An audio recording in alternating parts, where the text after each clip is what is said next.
Costard-cravate comme ça, puis ça fait pas mal comme ça, tu vois. Comme ça? Ouais, ça c'est une possibilité. Mais... celui-là il est fait pour être accroché comme ça.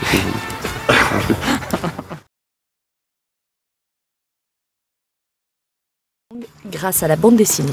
En fait, j'ai découvert le boomerang dans Tintin en Amérique. Bon, il y avait quelques petites inexactitudes. Un boomerang, quand ça touche une cible, ça revient pas. Mais bon, le principal était là, ça donnait envie. Ah, ça donnait envie quand même. Et bon, c'est vraiment ce qui m'a donné envie au départ, je pense.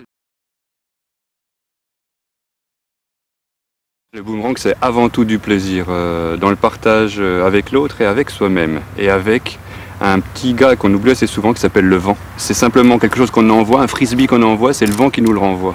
Et des fois le vent il est super sympa avec nous et des fois il n'est pas sympa du tout.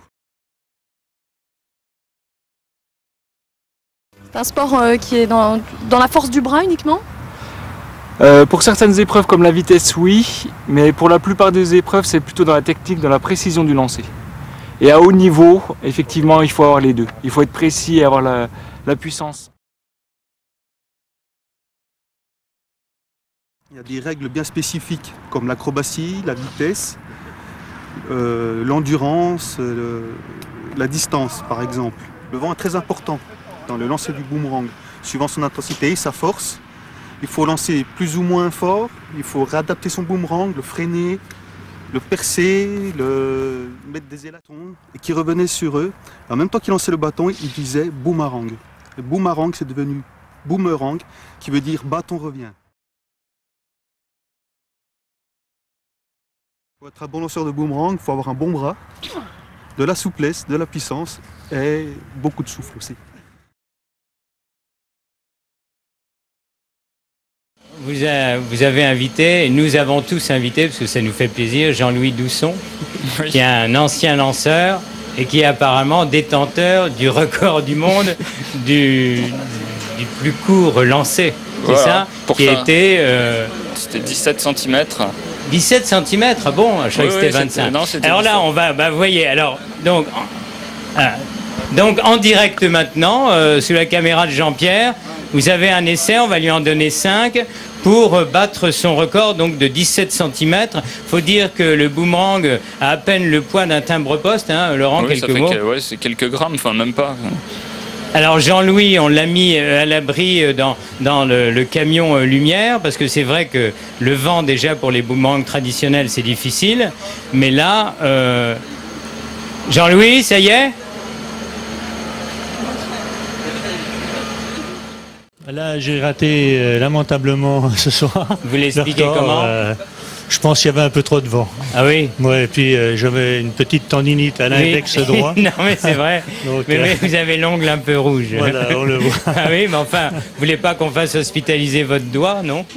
Vous prenez votre guitare, Jean-Louis, maintenant, et vous allez nous interpréter, pour terminer cette émission, une chanson en hommage à l'un des fondateurs du club, bien sûr. Un des plus célèbres lanceurs de boomerang au monde, Loufi Boiteux de Peseux. Voilà, merci. On se retrouve demain pour évoquer une liqueur et une plante. Je veux parler de l'absinthe dans notre superbe ville de Pontarlier. Merci beaucoup. Musique.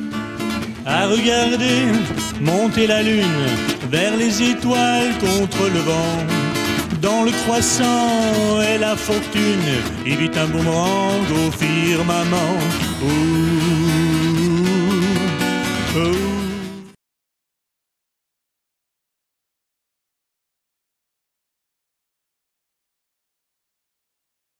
Parlez-nous un peu de vos impressions, tout simplement.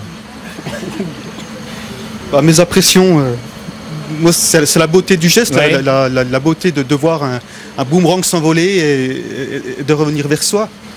Alors, ça c'est beau, pour moi c'est magique. Alors, ça fait partie de la magie.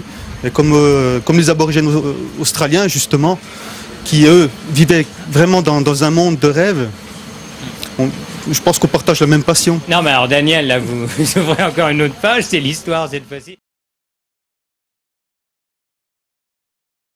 Alors, simplement raconter, définir, qu'est-ce qu'un boomerang? Alors un boomerang, on le définit par un simple objet qui doit revenir par lui-même. Il n'y a pas de forme imposée au départ? Il n'y a pas de forme imposée, on en a contre 2 pales, 3 pales, 4 pales et plus. Et sinon, il y a juste le profil qui ressemble à une aile d'avion. Voilà, c'est ça le principe.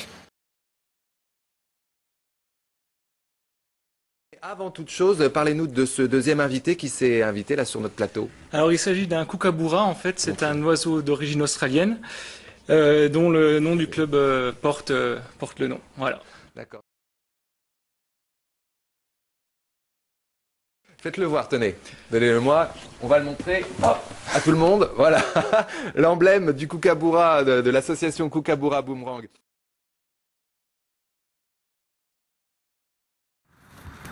Simplement ça. Dans la boîte!